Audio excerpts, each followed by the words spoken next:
Hey there, Saints. Pastor Dave here with another devotion for you this Wednesday. Hope you're doing well today. And I want to share a quick reading from Sarah Arthur's Coffee with God to get us started. We're thinking about heaven and hell today. If you haven't yet, I'd encourage you to read Thomas Merton's autobiography, The Seven-Story Mountain.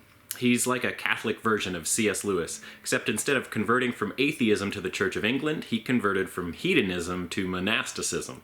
Yep. Went from being an intellectual party boy at Columbia University to being a Trappist monk in the wooded valleys of Kentucky. Not the usual career path for a bright young man in our success-oriented society, that's for sure. Although his autobiography speaks powerfully of his Catholic faith, it is accessible to everyone, much like C.S. Lewis's Surprised by Joy, another good read. In fact, what I notice about both Merton and Lewis is their similar understanding of sin and hell. To them, hell is not a place God arbitrarily sends people as punishment for their sins. Hell is a place people choose. Merton wrote, "Why should I be shattered by the thought of hell? It is not compulsory for anyone to go there. Those who do so by their own choice and against the will of God, and they can only get into hell by defying and resisting all the work of providence and grace. It is their own will that takes them there, not God's." Merton and Lewis believed strongly in free will. They knew that before their conversions, it wasn't their intellectual hang-ups or theological objections that kept them from submitting to Jesus. Those were just excuses. It was their own obstinate desire to be left alone and to do as they pleased.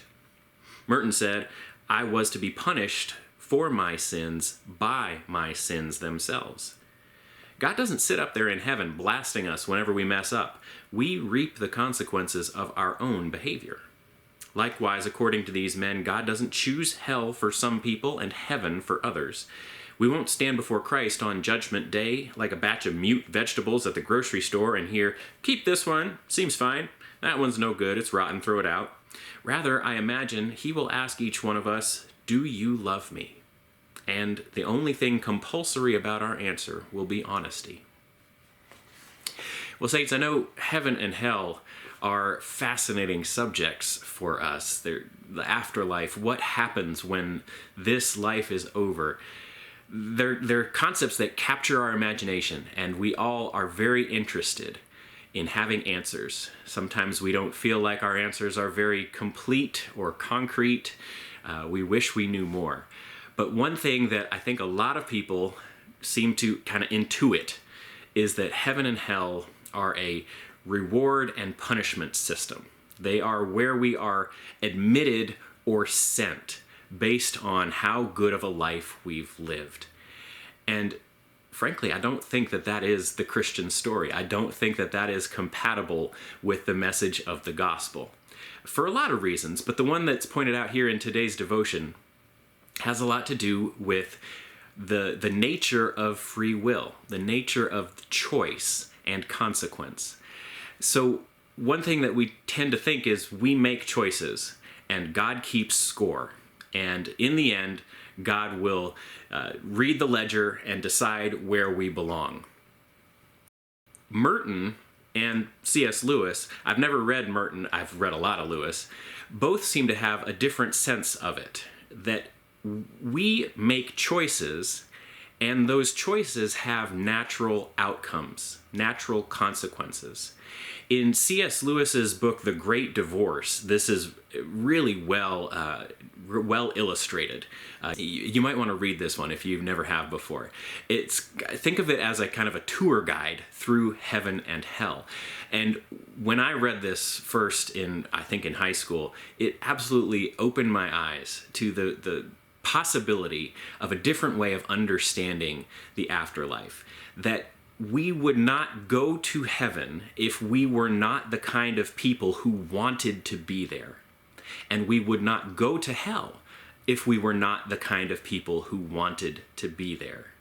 Which may sound strange because who wants to be in hell? But in the way Lewis imagines it or portrays it, the issue is that people consistently make selfish choices. They make choices that turn them away from God. And in the end, they are not the kind of people who want to be in God's presence. In fact, they get to a place where they blame God for all of the pain and all of the suffering in their own lives. They blame God for all of the things that they think are not right with the world. And honestly, they put themselves in judgment over God in a way. And so when they are in hell, and hell is not portrayed in the lakes of fire and eternal torment and punishment the way that you might think, but they are in a place where they are separated from God, and it is, whether they realize it or not, because that's where they'd rather be. They would be absolutely unwilling to spend eternity in God's presence, which is what heaven is. So, if you think about heaven and hell in terms of the choices we make rather than the choices God makes, how does that change your view of the afterlife? It's your devotion for this week, saints. Hope it's helpful and worth thinking about. I hope you are doing well and staying healthy. And I'll be praying for you. Please keep praying for me. I'll see y'all again soon.